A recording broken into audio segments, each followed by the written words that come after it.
The first Mexican empire stretched from what is now the modern-day United States all the way south to Costa Rica, encompassing 1.7 million square miles of land. It was the first post-colonial empire in the Americas after Portugal and Spain lost their grip. Most of its territory was inherited from the Spanish Empire, which brought instability due to many different ethnic populations now living under one state.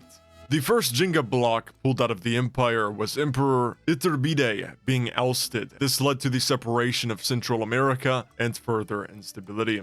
Because the northern frontier of Mexico was so vast and underpopulated, it was difficult to govern. Mexico invited Anglo settlers into Texas, but they resisted Mexican laws, most notably Mexico's ban on slavery. In 1836, Texas declared independence after the battles of the Alamo and San Jacinto. The United States annexed Texas less than 10 years later, sparking the Mexican-American War, since Mexico still considered Texas its territory. The war ended in 1848 with an American victory, forcing Mexico to concede what is now the American West. In 1854, Mexico sold even more of its land to the United States in the Gadsden Purchase.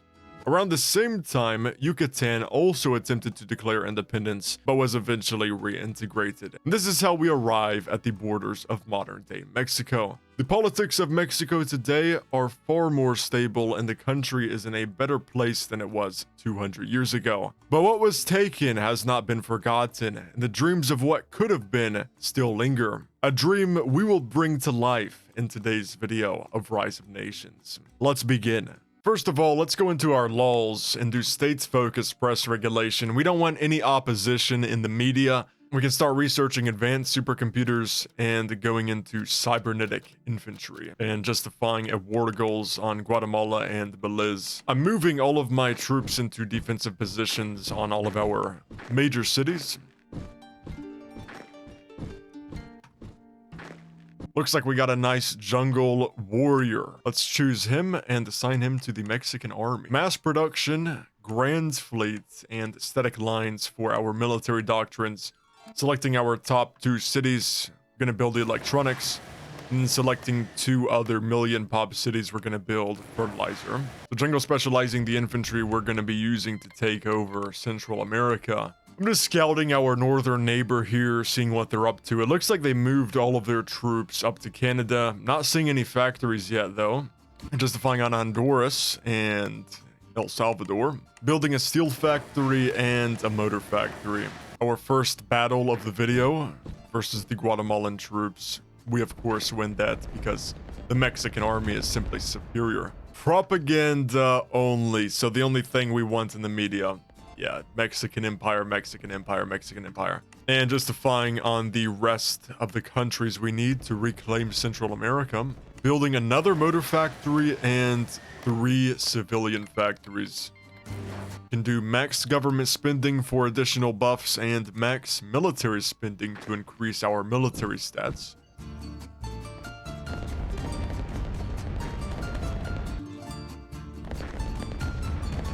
And that's really it for Central America. I am eyeballing the Panama and Colombia, but I decided not to justify on them because they are a player. Instead, we're going for the Cayman Islands to get some free money. And low party loyalty. You see, in Mexico, we don't need any political parties to tell people how to think. We don't need to outsource our thinking to a political party. And here we have the United States invading Canada. Colombia is also moving into Panama. Just scouting the southern neighbors, we got Brazil forming the Empire of Brazil by taking over Uruguay. It's also allied to Argentina. And there goes Costa Rica, which means we can now unite the Mexican Empire. We can now be known as the Mexican Empire. Long live the Emperor. We have united our former lands under one rule. The sacred flag of Iturbide. Lots of good buffs, the infantry defense especially. And there's minimum party loyalty. No political parties in Mexico, we don't need that. Now, since I can't take over the Panama, I am going to declare war on it anyway. That way, maybe we can steal Colombia's treasury. Here I'm selecting my top 8 cities and constructing electronic factories. You'll see why later. And as you can see, we're up to rank 6 on the global stage. Very nice. getting a nice flanking maneuver on this island, do some more damage to it. And what really makes the Mexican Empire an empire is the monarch power. So we're starting off with constitutional. We'll be going into absolutes later on, selling those electronics that we're now making to the internal market. That'll give us some more research output. We get a political reformer, plus 12% political power gain. Very nice. Now, before I develop, I am going to choose ignore safety regulations for the minus 20% build cost. That'll save us a little bit of money there. I'm just going to take it off right after we do that. There's the USA about to take over Canada. We got Colombia looking like Grand Colombia. Europe, thought that was interesting. Ukraine is still alive. Here I'm scouting colonies to get because I do want some more resources. But you know what? South Africa, he's playing a bit more passively. I'm going to come down here and attack Lesotho and these countries that are inside of him. We're going to base up next to him. I see an investment right here for Mexico City. It gives Mexico City 1.2x tax income. Thought that was pretty nice, so went ahead and did that. It did cost quite a bit to do. And there's stalwart defense, another development for all of Mexico. And absolute monarch power. That's really what makes the Mexican Empire an empire. Not sure if I said it earlier on in the video, but we have done education spending to increase our research output and more political power gain. I decided to do advance the research bureau because we are kind of behind on tech. We definitely want our supercomputer tier to be higher by this point in the game, but it's only 6. Selecting even more cities, and I'm building more electronic factories. There's the USA. I'm checking this guy's trades out, seeing what he's doing. I noticed that he built all of his factories in the south. I thought that was interesting because if he has rebels or unrest in the south, his entire industry is just going to be wiped out. But yeah, since he did just take over Canada, I thought we should probably make a better defense. I'm going to get some more destroyers, do some fighters. State, religion, Catholicism is back, baby. Let's go. Oh, and my corruption is at 10 right here. So I accidentally accepted a backdoor arms contract, but looking back on it, that was actually a really good move because we got 700 million out of that. And so here we start working towards firearm regulations. There's really no reason our citizens should own guns. I mean, we're a non-corrupt government. The citizens don't have a reason to rise up because their lives are just perfect. We don't need any gun rights. Oh, and Brazil has invaded Colombia. I thought that was really strange because Colombia has some of the best terrain and biome in this game. They have both mountains and jungles on the same tiles, and that gives you like an 8x modifier for defense, so I thought that was really interesting. I am scouting some of these investments really good, plus 20% base population growth on Mexico City. That would be huge, so I do end up working towards some of those. Because Brazil has just invaded Colombia, I'm a bit worried he may try to go into us, so I'm selecting all of the cities with airports on them or factories, and we're just going to assign these to a capture zone. Just name it important cities. In the future, we will be reinforcing these cities with forts and infantry, artillery, anti-air. There's a legal firearm regulation. Our citizens don't mind it. Now, extended working hours, you know, that may make them a little bit mad. Moving further into South Africa with Botswana, I decide to do war bonds. Once again, you know, maybe our citizens are going to be a bit irritated at that, but that's why we banned firearms beforehand, so, you know, don't have to worry about unrest in the country. And there's unlimited working hours. Yeah, I guess the citizens live in factories now. Rank 3 on the global stage. But because we are doing war bonds, you know, that does create some more exhaustion gain and some more unrest. Do security spending to counteract them. There's a pretty good chief judge right there, minus 0.2. And I've also decided to do favor the political elite after that for some more political power gain. Could always use some more of them. I was really trying to find out what America was doing here, looking at the city tier, looking at the infrastructure, and I noticed that he's increasing the infrastructure on Casper, which is a uranium producing city in America. And so I check his resources, and funny enough, he is making a lot of uranium, which tells me he's probably going to be going for nukes in the future. Improve infrastructure. Public Service Act and Welfare Act. Also, Computer Advancement Act for some more research output. Now that all of the past technologies are getting done, I decided we're going to go into some other stuff here like economic improvements and political science. Got ahead of government, even more political power gain. Some more development for Mexico right there. Emergency War Fund. Now this is going to increase our tax income even more. We're taxing our population even more. I'm also justifying on South Africa now. I believe we're ready. We get a nice base next to this guy. So with that, I decide to do the rest of the infantry upgrades. There's the war. He doesn't have any troops, so nice surprise attack for us. He does have 125k, which he does charge at me right here. Let's see.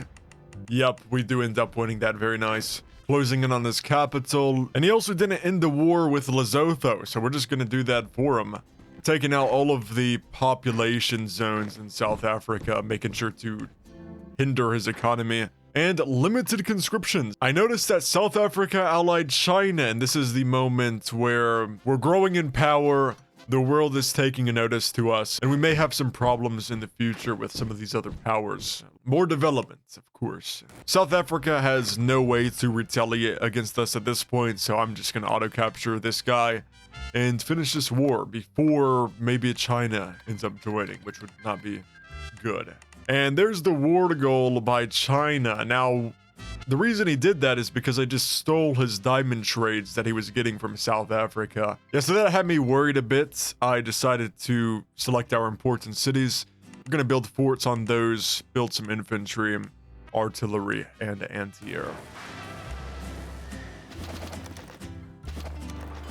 I proposed to him, I'll accept any trade you send me if it's 10x value. Initially, he was like, oh, hell nah.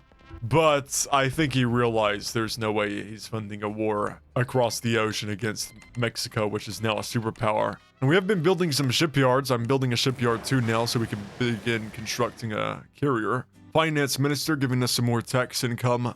Closing the gap on America, we are about to be higher ranked than the USA. There's another development, should push us right up there. I'm doing tank improvements because this increases the ground attack, and I'm also doing support improvements because this also increases the ground attack. And then after that, we do naval improvements and do some of the other essential technologies, find resource management, etc. Now for our ideologies. Yeah, I end up choosing nationalism here. Of course, that kind of just fits the theme, really. And then for state doctrine, we end up doing corporatist for some more factory output. Oh, and would you look at that? We are now rank 1. Higher than China, higher than the USA. Not a complete global hegemony, but we're outperforming the other two. End up getting a general of the army who is a nationalist. Look at that navy. I think we're using the American skin pack. Don't mind that. Yeah. Gotta recruit a naval leader now. End up picking up the plus 16% defense guy. We also get a fortifications expert. Good. And that's our general. Look at that general. This guy performs super good in mountains, jungle, and overall this guy's stats are just insane. I don't think anybody's going to be able to counter that, really. So here we are getting our defense ready against the Americans, setting up on the terrain we have, the mountainous terrain and the semi-mountains. Creating a nice line. Now you'll notice here that I just leave a gap between the left and the right line. That's because there's not a city. There's a lack of supply somewhere in the middle there, so I don't want to have any troops there. And there's the war goal in America. Let's declare this war. War declaration blocked. Well, this is a bit anticlimactic. Let's see. There we go.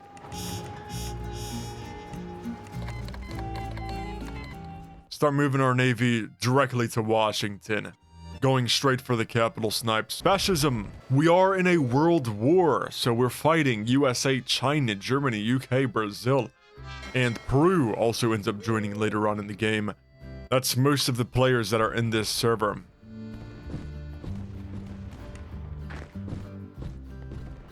If you notice right there, I do move my troops close to the capital, but not directly on it, and we end up capturing the capital anyway. He no longer owns that fort, right, on Washington. That means we get the buffs from it. Now, I do end up splitting my army and sending half of it back into the water. That's because we're gonna go ahead and capital snipe the European powers and weaken them. I am getting another capture zone set up for the USA. This is the Mexican Empire borders, or somewhat of the Mexican Empire borders. Yeah, so I didn't realize Germany had so many artillery right there, and he ends up getting our aircraft carrier, which is a bit unfortunate because I do like the range on that. But good news is the destroyers still reach Berlin, and I do the same strategy with Berlin here, moving right next to it, but not actually engaging the troops. And you can see he's moving 8.8k tanks. We just eradicate that. Yeah, we completely destroy those tanks. I split my troops in half. Once again, we're going to go for London with the other 100k. He is pushing Berlin again. He does have artillery support. I don't really have enough troops to defend against that many tanks. He does end up winning that engagement and reclaiming Berlin. That's when I realized we're going to need a little bit more troops to capture Germany. I split my navy in half. I have the other half just defending London, making sure that stays under our occupation. And we got to remake our aircraft carrier and spawn some more battleships. Get some more destroyers in the field too. I am making some destroyers in South Africa as well. We do have 1 million stationed in South Africa that we can use to flank Brazil. There goes Peru's capital. I just spam out all of my manpower, all 15 million troops. I'm gonna send like a huge amount to Germany. At the landing in Brazil, we're right next to his capital. You end up splitting my troops. Does more damage that way. He is fortified here.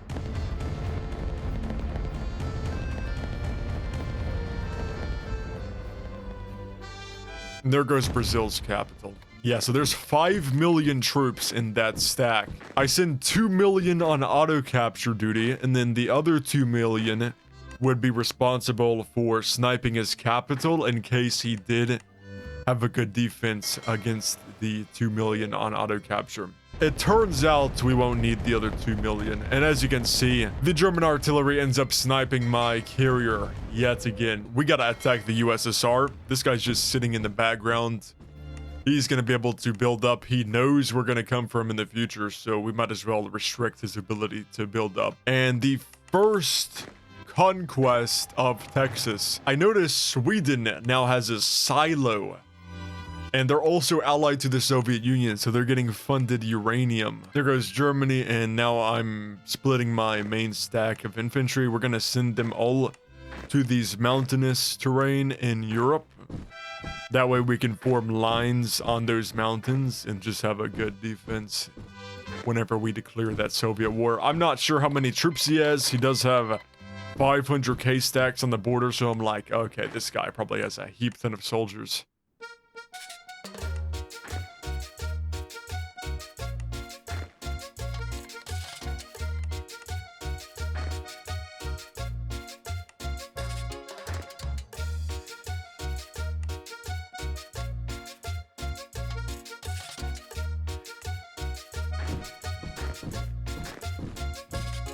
Oh, and I realize we're being invaded by China, so I just spawned some more infantry over here. I don't really want to deal with China, if I'm being honest, so I end up annexing the USA. We're going to save China for later, and I'm just getting the borders right here. Turns out the USA kept some of the Texan cities. I'm moving my troops away from my capital because I know Sweden now has a nuclear weapon. If he's gonna nuke a city, it's gonna be Mexico City, so I don't want to be taking any additional losses from that. And because I'm still not aware of how many troops the Soviet Union has, I end up spamming out all 40 million of my manpower in Europe. You'll see the nuke launch here in a second. It'll be at the top of the screen. If you blinked, you missed it.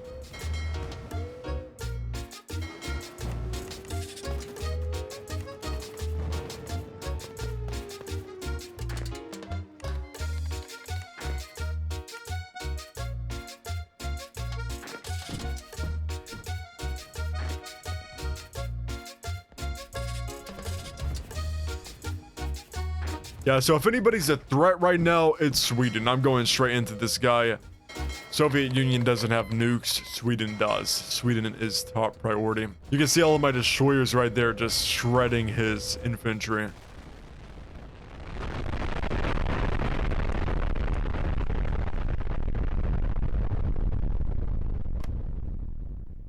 And there's our nuke. The heartland of Mexico. We just got nuked. Thankfully, there was a fort on it, but 7 million people were killed in that nuclear explosion. Sweden, yeah, you're not getting away with this, pal. Neither is your uranium funder, Soviet Union.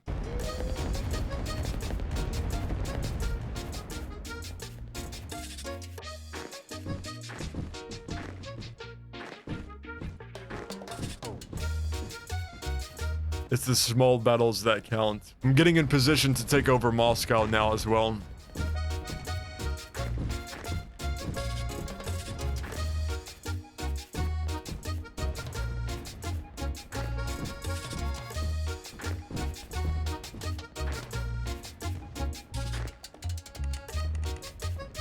And there goes Moscow. Using some of the flanking maneuvers on the Soviet soldiers.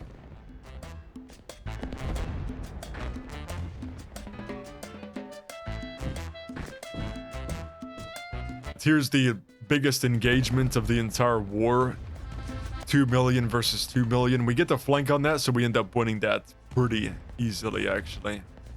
There's another 240k that just run in there. Nice.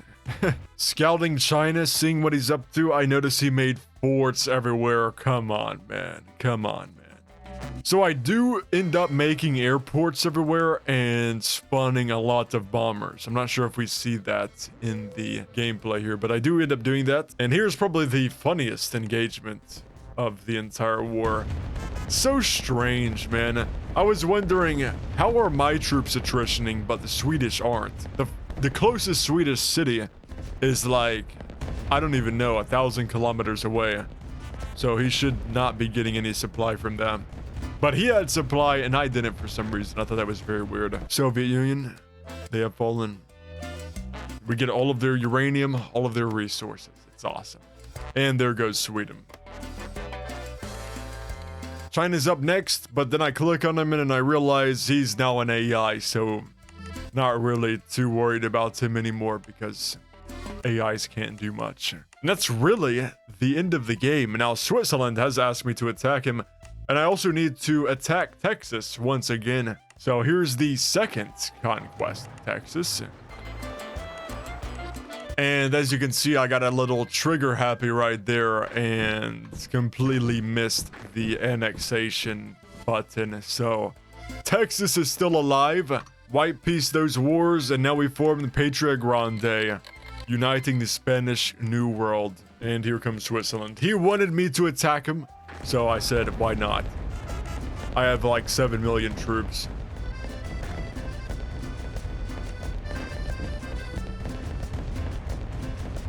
His forts and max resistance, it doesn't matter at this point because we just have so many dang troops.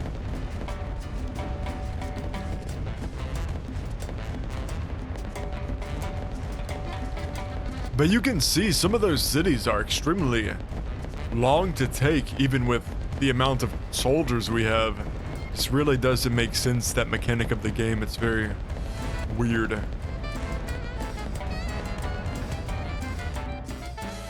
I'm just waiting on the truce to end now so we can end this video. There we go. All right, the third conquest of Texas.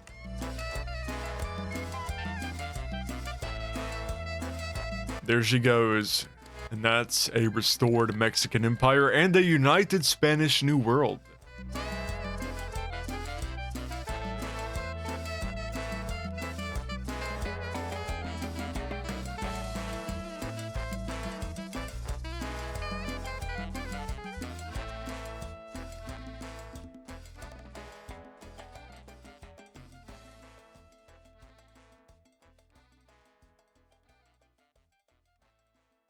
that really marks the end of this video. So thank you all for watching. I hope you enjoyed. Remember to like, comment, and subscribe. It helps a lot. And I will see you all in the next one. Peace out.